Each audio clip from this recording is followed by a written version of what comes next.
Monica might touch a little bit about that. But we're very, very honored to have Monica Musonda, the founder of Java Foods that make easy noodles, come and speak with us. So I won't waste any of her time.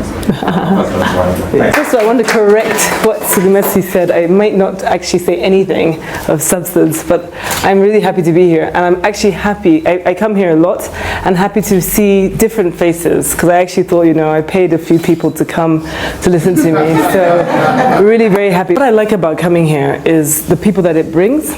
And the reason I asked about what you want to hear, it's important. So, some people go off tangent and they start talking about things which don't matter. And I want to make this useful for you. You've come out from your homes, your offices, etc. So I want this to be useful for you. So please feel free to stop me. I said when I agreed to do it, first I actually refused to do it. Where is the message? He knows. I said, they're tired of listening about me. Honestly, I mean, every other month someone says, oh, can you do a story? And I think, but why? Why do you want to go? I haven't done anything yet. And to catch that point, I'm still working on getting where I want to get to. But then I said, okay, then he explained it. He said, no, come and speak to people. People want, and actually it's the truth for many Zambians and people who stop me. Often enough, if you see someone do something, you too feel that because they look like me, went to school like me, the same school, same environment, it means that it can happen for me. And we don't have enough of those models, role models here. So for that reason alone, I'm always happy to do this. I'm not so happy about things like Forbes. It doesn't mean anything, quite frankly. But I'm happy to do things which actually impact directly on where I come from and what it can do, particularly for the youth. In fact, I'm too old to be standing here. Honestly, this is your time. You guys, I would say 30 and below, maybe 35. But really, we're too old. We should have done this. We should have done more when we were younger, because then the world is your oyster. You can take a risk, you can follow your passion, and you can change things. And so for that alone, I will do this, to encourage everybody. I mean, how many of you have those parents say you have to go to school, get your degree, so you can get a job? I think everyone in this room has that father, that mother.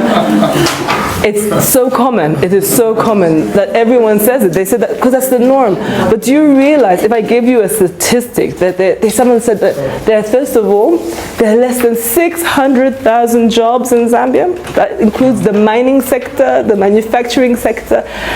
There are 14 million people in Zambia, of which 57% are below the age of 30. So where are they working? Where are they going to work? How are you going to feed yourselves? It's a critical issue. And I know they talk about job creation all the time, but it's really, if you're going to wait for GRZ to create a job for you, you have a problem. Okay, so that's what I want to talk about. And I will start briefly about myself, which is not so interesting, which will take 5 minutes. I trained as a lawyer. I was an obedient girl. I went to school, and I actually graduated, and I worked as a lawyer, as a corporate lawyer for 15 years. And it was hard. I loved it. It was very good. I was very, very fortunate in that I worked outside of Zambia. I qualified in Zambia, so I went to UNZA. So for many people think, no, she's those diaspora people. I actually went to school in Zambia. But that's important, because many people believe that the people who went to school abroad have the leg in, they got the extra, they know someone who knows someone. I went to UNZA. And I had to read, I had to fight for textbooks, I had to compete. But it was the best experience I had, because it made me, when I went overseas, work all that much harder. So don't trash it too much by learning locally, but it's what you do with it. So I was fortunate enough, after I went to UNZA, to actually know what I wanted. I very much wanted international exposure. So every step I took, I thought about, what would this mean? If I applied to do my master's, what master's am I going to do? Because what am I going to do with it? It's not just about getting on a plane and going overseas. What do you want to do with it? What do you want to do? And I knew at that time, I thought I wanted to be a corporate lawyer. So I never wore a wig or a gown, so I never went to court in Zambia. I qualified here and then left, because all I could think about was corporations, was paperwork, transaction fees. That's all I could think about. And I was fortunate enough to actually be able to apply and get into these institutions, which allowed me to grow. So I became a partner of a large firm at 27, then worked in Washington, D.C. for the IFC, which is a part of the World Bank Group. I was there doing financial transactions, and then I ended up in Nigeria. Now, it's a very interesting one, I promise you, because at that point, I had now been a partner in a law firm. I had now been working for the World Bank, which is fabulous. You get a blue passport, which is like a diplomatic passport. You know, it's all fabulous. And then I said to my father, you know, I want to go to Nigeria. And my father said, what? Are you crazy? Like, they're not going to pay you. That's like a lie. You know, have you heard of 419? 419 is like the lie, the Nigerian thing. And it's a 419. You're not going to make it. It's like it's impossible. But I hated my job, and I hated it because I was 31, and the IFC is like the civil service. The World Bank's like civil service. It's like working for cabinet office. By the time you put the paper in, and then you apply, then it was exactly like that. It was fancy. You know, we were in Washington DC, but it was exactly the same. So coming from private sector, where you were used to speaking to people about work and closing a deal, and then going to now apply to see if you know, make an appointment to see the general counsel of the IFC, because first of all, I was black enough from Zambian, you know, even then they speak slowly, like, you know, do you understand what we're trying to say? Yeah. And I was a partner in a firm in South Africa. I wasn't a partner in a firm in Zambia, I was in South Africa, so a very big firm. But still, there was still a bit of prejudice, and I thought, what for? What for? I'm going back to Africa where it can work. And I chose to go to Nigeria. And I chose, the money was helpful, but I chose it because I met Nigerians. And if you know Nigerians, they're very, very aggressive, which is something we should all borrow a little bit of. And it's because, and I'll tell you what, it's because, you know, there are a lot of them, there's a lot of suffering, huh? There's lots of people there. And so they have to fight for everything, for parking, to live somewhere. And so they're very aggressive because the only way they're going to get ahead is if they fight. So it's something which is positive in that way. But I went to Nigeria and it was a shock. It was disorganized, it was treacherous, everyone was trying to get ahead, stepping on to move forward. And all I remember was Mr. Dangote saying to me that, here we run, huh? So if you want to move with the rest of us, you better run. I learned to run. I learned to run very quickly because it's the only way. You adapt, and that's one thing, you adapt to your circumstances. Life is difficult. Life is never going to be straightforward, but it's what you're going to do with it. So I made a decision very quickly that, first of all, I had shamed my family by going to Nigeria, so I had to make it work. So, you know, whoever, and by the way, in 2008, when I joined Mr. Dangote, nobody knew who he was. He was very wealthy at the time, but maybe he was a gangster. Nobody really knew where he got his money from. So even when I was saying, I'm going to work with, no one heard of him. So I had to make sure it worked. So it literally meant, you know, understanding the dynamics of an institution. I wasn't Nigerian, and I was a woman, and he's a Muslim man. So they also have their own regimented rules but all I knew is about being professional, getting the work done. So I brought what I could bring. I brought my own experience about working internationally, and I just pushed it through. And it really helped him because he at that time decided that he wanted to come out into the world, to be known about what he was doing, what he had done for his country, etc. And the way to do that was to actually organize. You put yourself, you get the right message out. This is what we do. We employ 10,000 people at our plant. We make X amount of money. And those are the things which matter to the rest of the world. And that was really helpful. So it was really great working with him because he worked all the time. It's true. To be that successful in life, you work. You love what you do. And even if people say, oh, that will never work, you know what you're doing. And he will tell you he started off selling peanuts, groundnuts, when he was 19. And he will also tell you that he's got an honorary degree, which means he didn't go to school. He was given his degree. You know, so through lots of hardships, through starting from nothing, he got a loan and started trading in peanuts, to now being where he is quite a great achievement. And he's a very humble man for it. And you'll see across the spectrum, if you're a very successful entrepreneur in the world, so you look at Bill Gates, Warren Buffett, Carlos Slim, who else can I think about? Because they've worked for it. You're not seeing them on a billboard, huh? Their results speak for them. So you don't need, he doesn't do press. He doesn't go and announce that he's, you know, at 21 billion. He doesn't do that deliberately. I think people do that for him, and that's now. And it's because he's always remembered about the aspect of humility. And these are the things, I've said a lot of things. I want you to think about everything I said, because it's going to be something I want to talk about, lessons for all of you to think about as you go forward. About just maintaining the focus, about always remembering where you're from and managing, you know, you can be successful and be all crazy, and then the money will go. And it's always just remembering the focus and keeping the humility. So it was a really great time. It was an exhausting time. We never slept. We did 4 countries in 2 days. You know, I used to come to Zambia and I would phone my parents and say, yeah, we're here. And the dad would say, well, you come home. And I said, no, we're leaving in an hour. And I said, but South African Airways has left. I said, yeah, but we don't fly commercial, because that's what we did. We were all over the world, because he believed it was a business. We had to do 4 countries at once, and that's what we did. And then I got really tired because I couldn't sleep at night, and my hair used to fall out because it was really stressful, and the law it was not interesting anymore because it was hard.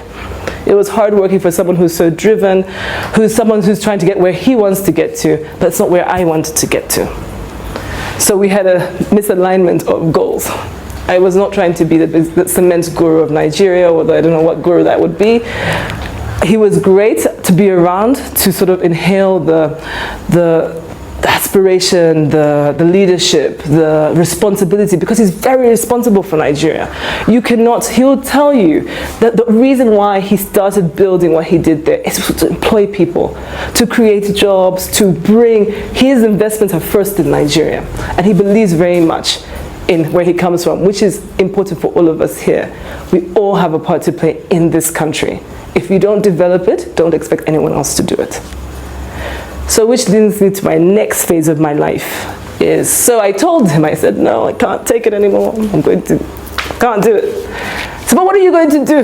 So you just can't sit around, think about it, take a sabbatical, etc. And I said, I want to go home. So, but what are you going to do at home? And he had been here several times. He says, he doesn't understand it. Zambia is so wealthy.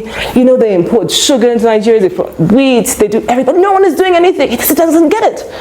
In Zambia, the major businesses are foreign owned. Why is that? It's very, very different in West Africa.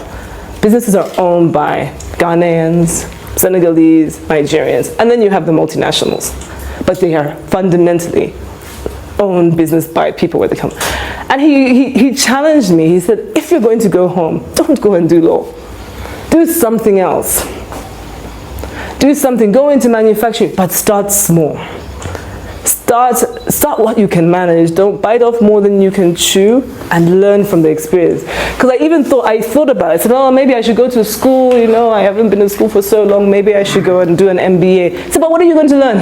What are they going to teach you about your country and how to run a business?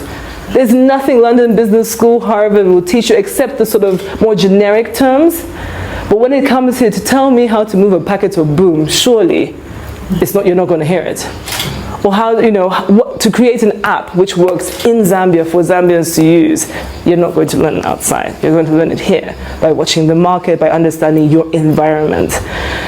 So I came and I thought about it. I didn't know what I was going to do. I really didn't. I knew I wanted to do some form of manufacturing. I looked around in the market. I asked questions. I asked a lot of people, and a lot of people said, oh, it will never work. How are you going to sell it? Who's going to buy it? No. And then I stumbled across noodles, an idea of noodles. Noodles is made out of wheat, fundamentally. And if you know Zambia is a big agricultural country. And at the moment, you grow more wheat than you're growing maize, and you're exporting the wheat, because you're not using enough wheat inside Zambia. You only use wheat in Zambia for bread. Could you believe it? It's underutilized right here.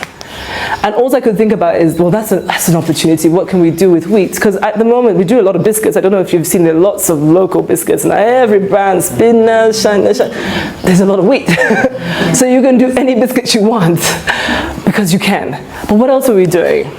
So I looked around and I did my market research, went into the stores and asked a few questions, and I realized that most of the noodles which were brought into the country were all made in Asia, and all had someone else's label on them. So they were made specifically for ShopRite, specifically for Pick and Pay, or specifically for Spar, so the store brands. And then you had one other, Maggie.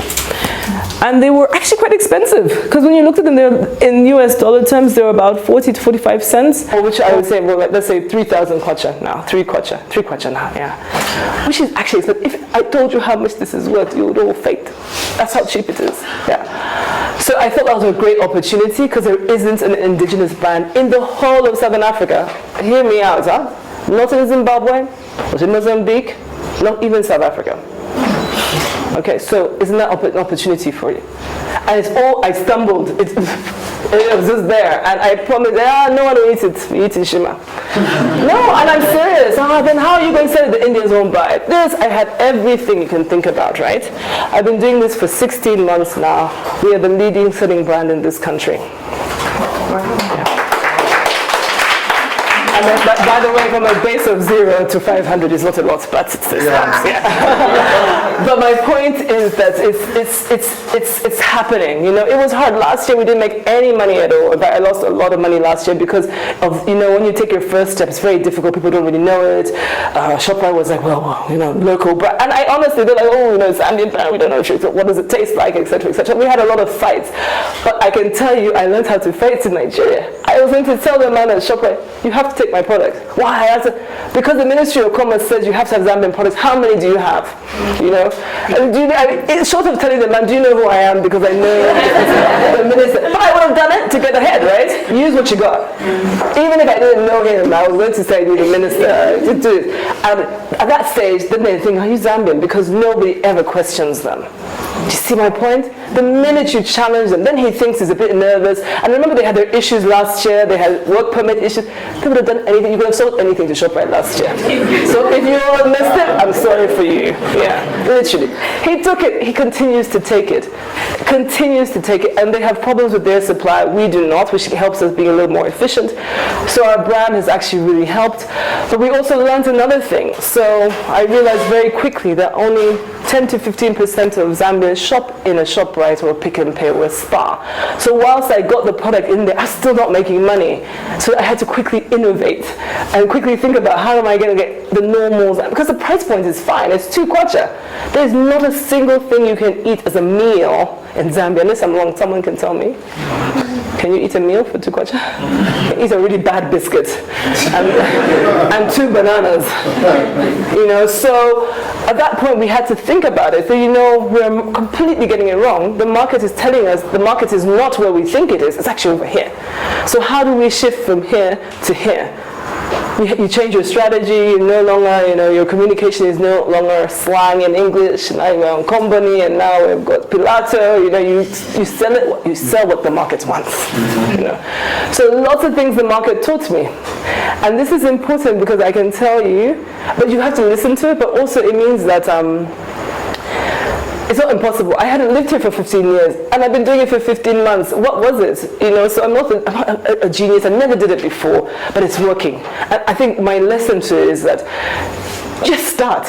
You know, if you have if you believe in your idea, and you think it's a great idea, start what everyone else thinks, right? But work at it. You'll be surprised. The market will teach you, or you mold it as you go along. You know, you started with green, and you end up with blue, but it will teach you how to do it.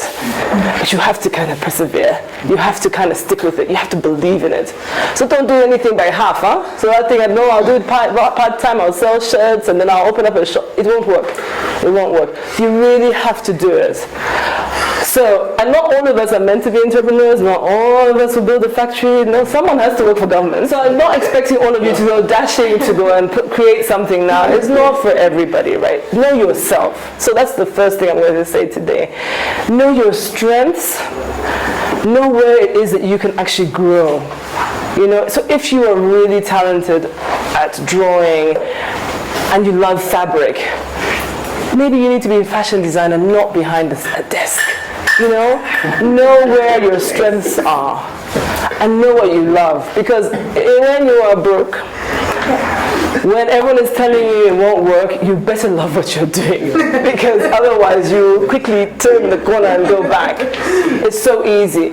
And there are lots of distractions. There are lots of so-called easier roads, which in the long run are really wrong roads.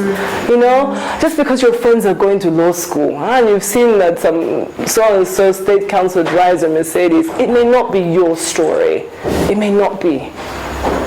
You know, and that's why we have lots of problems. I always say this, that, you know, when you have pressure to be somebody else, you will steal money, palast, to live up to that thing, because it's not your story.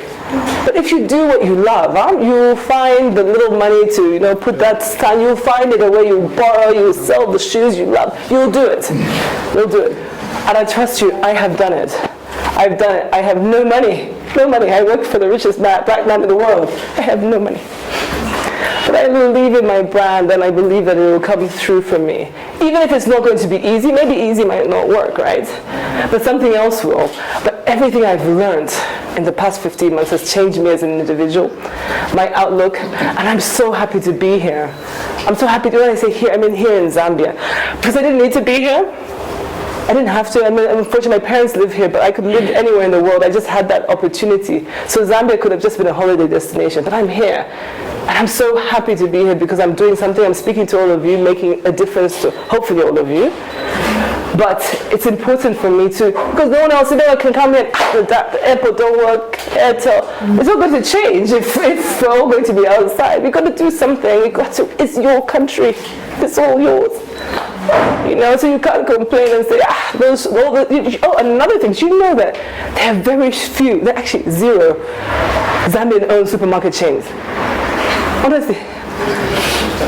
Melissa is not even Zambian, well, it's like he's Zambian, but he's Greek. You know what I mean?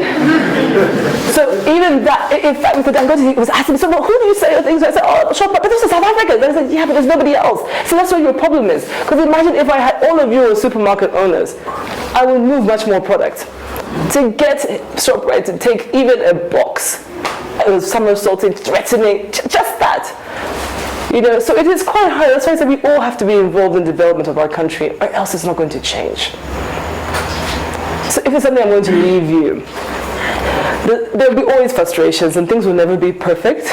But you will have to be a part of this development in whichever way you can. Whichever way, if it means if you're a school teacher, about doing that the very best way. You know, we all have a part to play. And I believe my part is, fundamentally will be to put up one of the biggest food companies in Southern Africa. That is my vision. Easy is my first product. I always say that. It's not my only product. It's my first product. I will be adding other products. And I said Easy might be not even the winning brand. It will be something else, which I don't know right now, but something has to happen. So that is my story. And I think the few lessons I want to give, which I wrote down, I think I talked about this being all yours. Love what you do is the only thing that's going to keep you going. So find that burning passion for whatever it is, but find it. So you don't have to force it, because I can tell you 2 years or 3 years ago, I never thought I would be doing what I did, but it came. So when you find or understand what you want to do, love it completely. Start small. We all, for various reasons, you're going to have to start small for income, because you just don't know where you're going. So take baby steps. So if it means if you really are a fashion design, sell one outfit to a friend and ask her to market it. But start small and let it grow gradually as you learn to go ahead. But think long term. So when you sell the first outfit, don't go spend it all at once in the shops. It's not going to help your business. It's just not going to work. Don't drink all weekend and think, well, how am I going to find fabric on Monday? It's a common problem in Zambia. You've heard about Zambian businesses. Oh, that guy, did you know him 10 years ago? He used to do whatever. Now he walks. What happened? Because then he went and got 10 girlfriends, went to Dubai, it's not the right thing. Long term, yeah. Plan, but don't overdo it, Don't sit there, business plan, model. I did it. When I did my business, I promise you, Mr. Dangote would actually remember this. I must have started my business plan January 2012, model, PowerPoint, you name it, we had it all, nice colors and everything. Then I saw him in June, so this is January when I started. So do you have the factory? I just looked at him, I was like, no, I've got the business plan. I said, what is that? Start. Because you lose credibility every day you're putting a model together. So don't overanalyze, because also it will completely tell you a different story when you start. My story was, I will tell you, I had in my business plan, I was selling 500 containers in 1 year. I sold 5 in 1 year. So if I had sat there and planned, it was not going to work. So don't overdo the thinking process, but watch the market. And I'm speaking from an entrepreneurial point of view, so watch your business. Watch where you're going. Watch your competitors. What is he doing? I mean, I hate ZNBC, but I have to watch it. I'm always looking about what my other food competitors are doing. How are they selling their product? You know, those really awful ads, but clearly they must work. You know, so I often think, what is it? How are they selling? What's the message? You know, things like that. And if you look at, particularly now, a lot of the ads are targeted at kids for food. Something I wouldn't have known unless I had to watch. So you see, what is it? Yeah, chips, whatever. All the kids are all fighting. All the chips, but they have a particular message, you know. So I do a lot of watching. I do a lot of watching when I'm in the supermarket and say, why do you buy this brand? And more often than not, now Zambians will be happy to tell you. I mean, they'll say, oh, I don't like it. I don't like the way it smells. It's too expensive, you know, things like that. So watch your particular market. Network. This is why BongoHive is so great. You're all here, you all have different things going on. I mean, the guy next to you could actually be one day someone very important or someone who can help you in your business. The guy at school, the guy you meet on the street, maybe the guy you meet in the club. Yeah, he could help you. But so make it a point to get to know people, to understand, and remember keeping your focus, of course. So know people, have a network, but also know who your friends are. And I say that because there's always going to be a critic. There's always going to be someone who's going to tell you, no, you must do it this way. You know, if you do it like this, then you'll get to that point. I have it all the time. No, you see, Monica, you're taking products which nobody wants. If you sold it, and I'm thinking, this is what I want to do. So actually, I don't care what you think. But you've got to keep, but you know, but he's a good friend because when I want to go for a party, he's actually really good. But my point is, you know your friends for different situations. So the friend I need for mentorship is not that guy. That is someone else. You know, so you know your friends. But there's no substitute for hard work. So those people who have told you, the ones who are driving the BMW and said, oh, I did a deal, and then I got this rich, trust me, there's something wrong with it. There's no free lunch.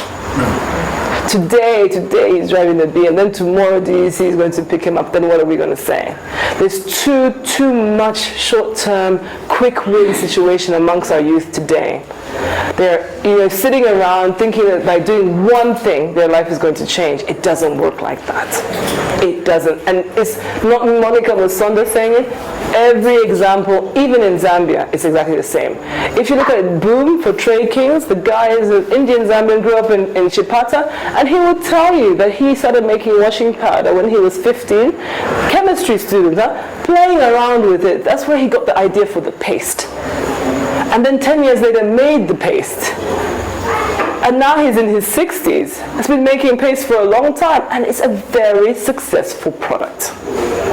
No substitute for hard work. Trust me. And actually it's with everything. Whether you're in school, you have to read, right? And it's just not going to work. And the worst thing is, if you believe you're going to cut a corner, it's going to catch up with you at some point.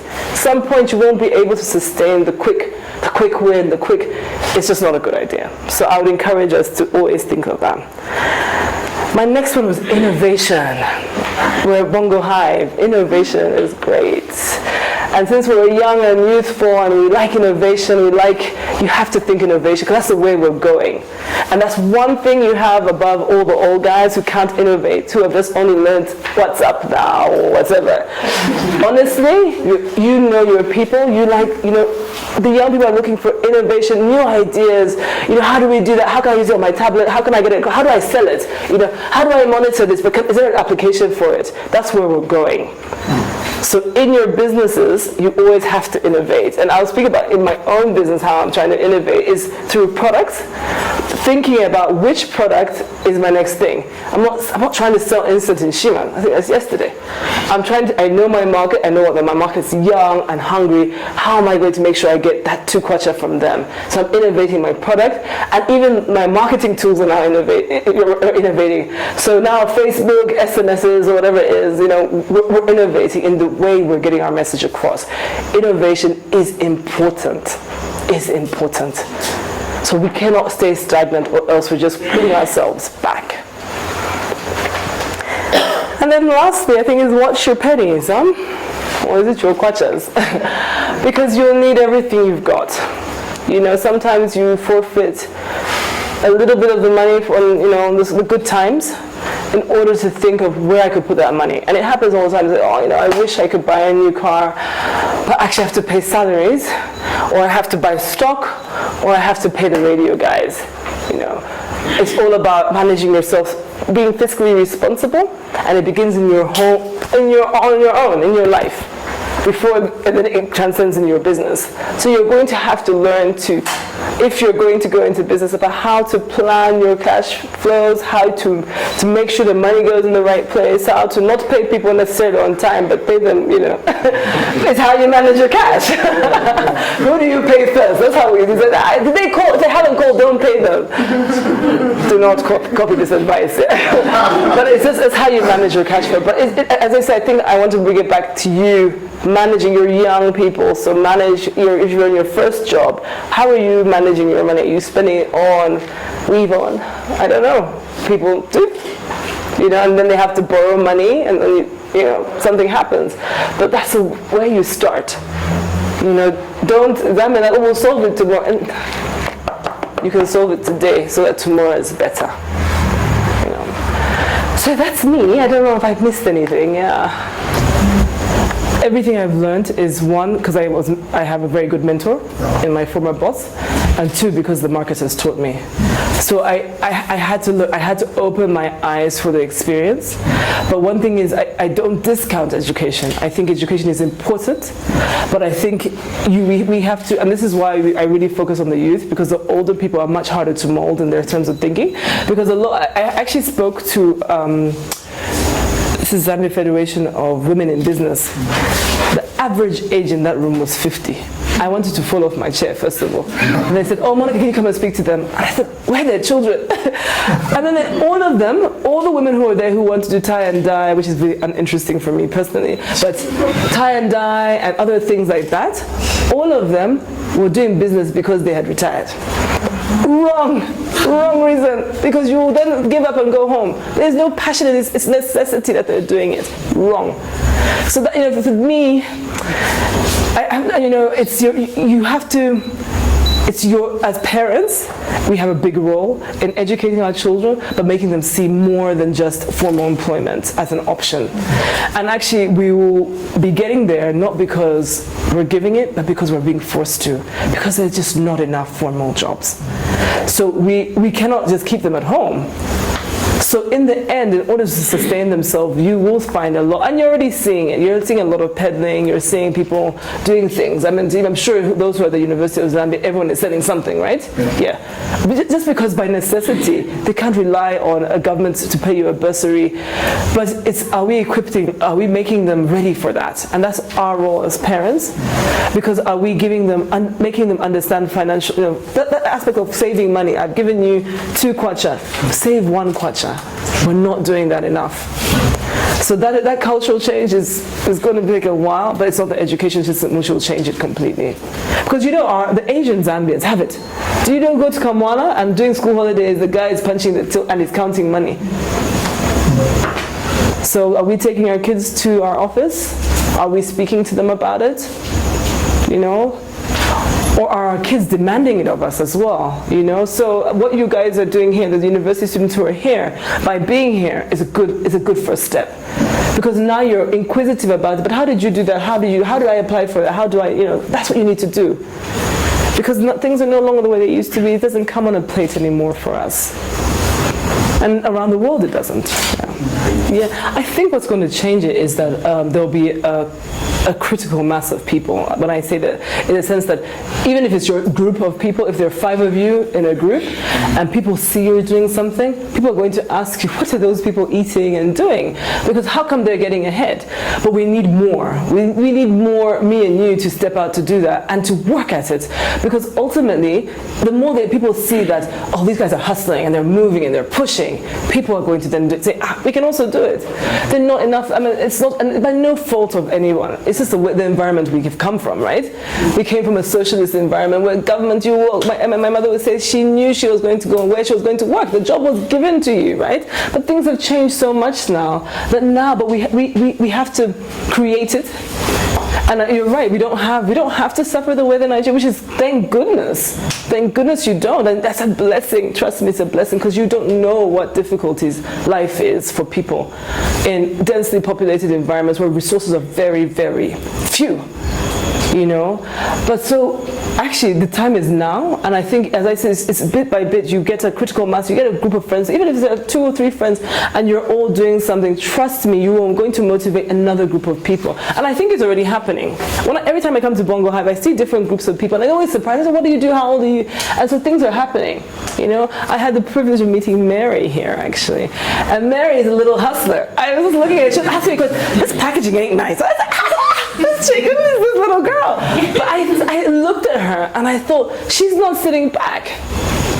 Seriously, so I think you have it. No one wants to suffer. No one wants to be poor. But we all want to believe, but we need more. We don't have, for me personally, I would love to see more Zambian manufacturers who I can go and speak to when I have an issue. And right now I go and speak to Mr. Patel, because those are the only ones who are doing it. But hopefully for people who are behind me, there'll be more of me, and the people who say, there's Mrs. Walia there, I can go and ask her because she successfully did fish. But the more you have people doing it, the more you'll have this mentality to achieve. It's not, hey, go to Kenya. Let's say maybe Kenya is a better example. Many Kenyans are hustlers. It's not, it's similar to Zambia, a bit bigger, but because it just took a few people to start, and then it came. They say don't reinvent the wheel. A lot of businesses are actually the same depending on where you are. And the advantage is Indomie is extremely successful. For those who don't know, Indomie is $1 billion business. It's a noodle brand in West Africa. Started in Nigeria 20 years ago. And I spoke to them a lot. And he said to me, 20 years ago when he started, they wouldn't even touch it. They thought it was worms. And he said to me, oh, you're so lucky. You're starting in an age where people are aspirational and informed, and the youth want something different. It's not so hard to sell. They said the way they had to sell that brand was so hard. So what I took from him was they started off very much small as well, but they also had a very big budget. So they burnt a lot of money on marketing. And but of course, what I learned is that you can do marketing but differently. So like last year, I lost a lot of money on marketing, which was ineffective. And this year I'm spending less but being more effective. But marketing is key because you've got to tell people about the brand, you've got to tell them. So I learned a lot from them, and I aspire to. Sorry, how are you spending less but more effective? No, I use my resources more effectively. So instead of going on TV, I may use that money and go and do a roadshow where I reach 500 people, and I know effectively I'm reaching 500 people because everyone is will find 2 kwacha and buy a packet at the roadshow. So that for me is more effective because I can actually see it coming back. Because before I wasn't sure if anyone was listening to radio or TV, I just didn't know, and then you're putting money into just a hole. So now I'm thinking more about, and now it's, no, Pick and Pay want us to do something. I said, no, Pick and Pay only account for 500 boxes. Give me that money and I'm going to give it to Chawama. And I'll use less. So I'm now being smarter about it because I know that my market is not Pick and Pay. It's great because I'm there, but it's not my market. It's not my focus. So again, I've innovated and I'm going somewhere else and using different tools. Even Facebook, as much as all of us here probably have a Facebook account, my market actually has got very little to do with Facebook. They just don't have access to affordable Wi-Fi so we are finding other ways to get the message across, and you find more effectively when we use SMSs because everyone has a phone. So instead of spending all our time paying someone to do social marketing for us, which we still do because we do believe there is a market elsewhere, I'm spending more money on maybe sending an SMS message or more on a roadshow, more in the compound with the people, so things like that. Did I answer your question though about Indomie? Yeah? Mm-hmm. Did you live in Nigeria? How do you know about Indomie? But I went to school with a lot of Nigerians. All they talked about was Indomie. I love Indomie. Nigerians in there will take it, they'll put it in their bags and take it abroad. It's amazing. It's an amazing brand. And so all I could tell you, when I came to Zambia and they said, oh, no one will eat it, the man Indomie, he said to me, don't worry. Don't worry. He said, you'll break even in a year, which I did. I didn't make any money, because they'll eat it. They'll eat it, and you're the first mover, you'll do well.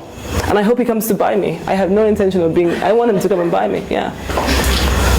there's like lots of articles. The best entrepreneurs are women. You are that focused. I mean, you juggle so many things, but you are just more precise and you're much more disciplined about a lot more things. So it's just we need more women to step out. That's the issue. I think in Zambia, if we saw a lot more women, then you have a lot more. In sort of the formal sector, we're seeing a lot of very successful women, and that's also been very helpful. And in banking and financial services, you're seeing very, very educated, very qualified women, helpful. We're now more in this side of the room, yeah.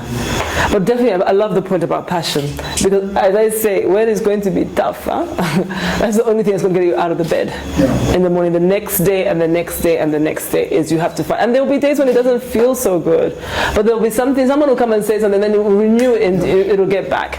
But as I say, you know what you want to do, because don't follow someone else's dream. Just because they're doing it, it won't work. It won't work. I'll be honest, I run a family business. So a lot of my members in my office work and we live together. So the vision is bought because we eat from a common pool. It's not unknown, it's not unheard of. Mr. Dangote runs a family business. They're probably the most successful businesses, because in this country, all the Indian businesses are family businesses. You know what I'm saying? So that's what helps. But I have a very small family as well. It is an everyday challenge. I wish I had more money to put in to hire the right people.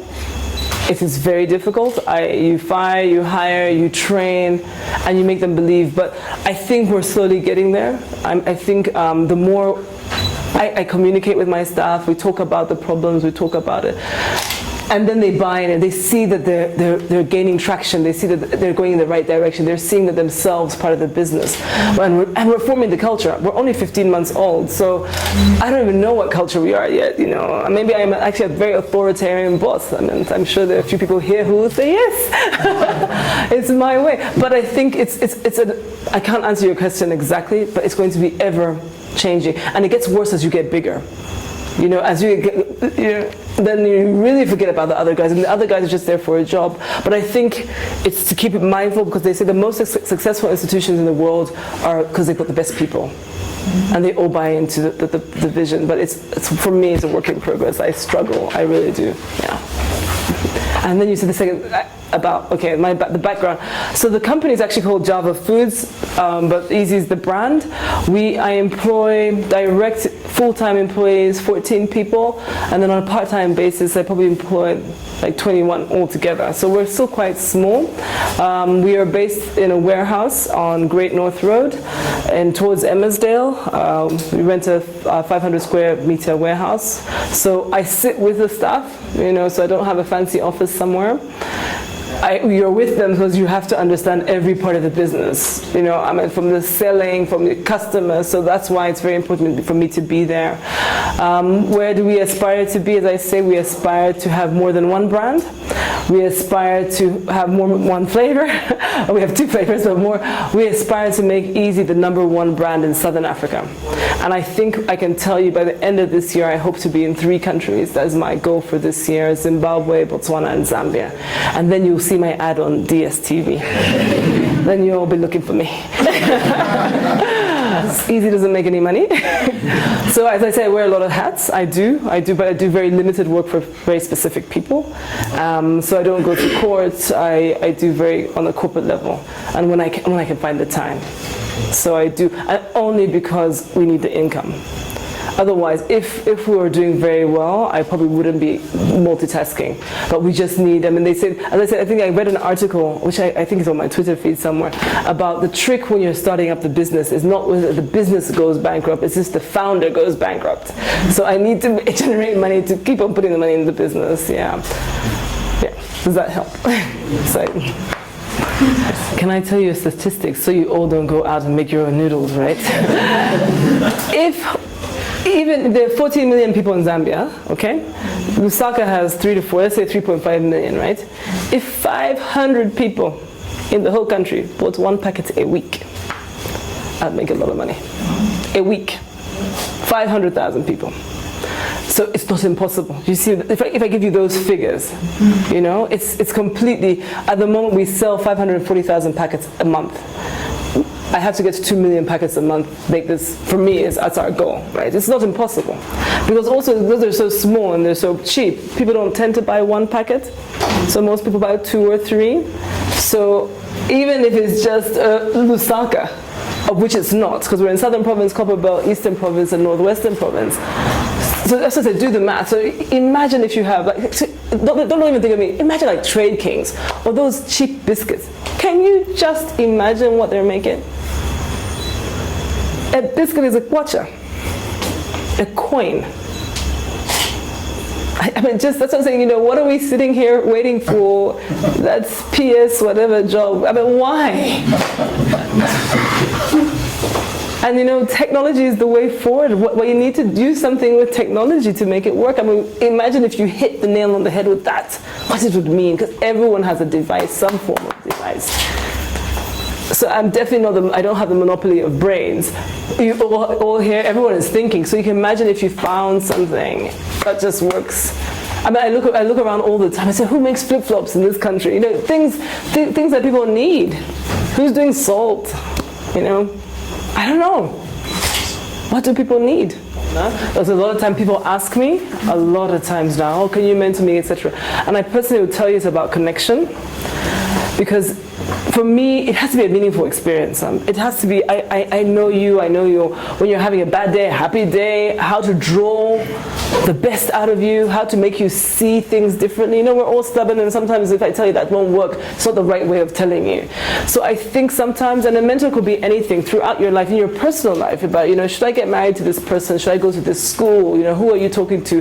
Who makes you see that side of yourself? And then on the business side. So I think mentor is a very loose term we give to everyone, but it has to be meaningful. So it develops with time as well. Maybe it's your neighbor and you've been speaking about the business and they'll say, yeah, you should do it, or no, have you thought about this? He's probably already mentoring you, you didn't even see it. It doesn't have to be formal, like, can you be my mentor? Not like that. I mean, I was fortunate, and my former boss is one of my mentors, but he doesn't even have time. I promise you, I see him twice a year. And in those 5 minutes, that's when he talks about the business, right? But I know I found a lot of other people, even here. I mean, and as I say, I need help sometimes in understanding the market. So I'll go and see one of the big manufacturers who's Asian, but he's very interested because he thinks I'm crazy, this woman, this Zambian woman, what is she doing? But he speaks to me, but he's mentoring me indirectly, and I haven't told him he's my mentor, but he is, you know? So for different things, but I think look for a personal connection. Look for someone who makes you feel that you walk away and you think, oh, I learned something, or he actually told me something I didn't know, or maybe he told me something I knew, actually I didn't want to hear it. So I think just be open-minded to that, and don't be so regimented. You know, I dislike to say, well, today we're going to do mentorship. It doesn't quite work like that, yeah. And yeah, this is my personal view. Other people might have other views. Yeah. Yes. Thank you very much, Monica, for coming. At the beginning, she said she was only going to talk for 10 minutes. I think that was the most. That wasn't 10 minutes? That was the most satisfying 10 minutes ever. Thank you so much. Okay, so we've come to the end, but just to underscore some of the stuff that we're hoping to do this year. So we have 2 kinds of events. We have the Insaka, which is a similar kind of event with what you've experienced today. The second is what we call Meet the Industry, where we call people from industry to come and share. So our next event is actually this time next week. We're going to invite people from the fashion industry, just because we're crazy creative. But it promises to be a really, really good time. We're trying to do some interesting things with our content. So if it's working, let us know. If it's not working, definitely let us know. But thank you very much for your time, and thank you again.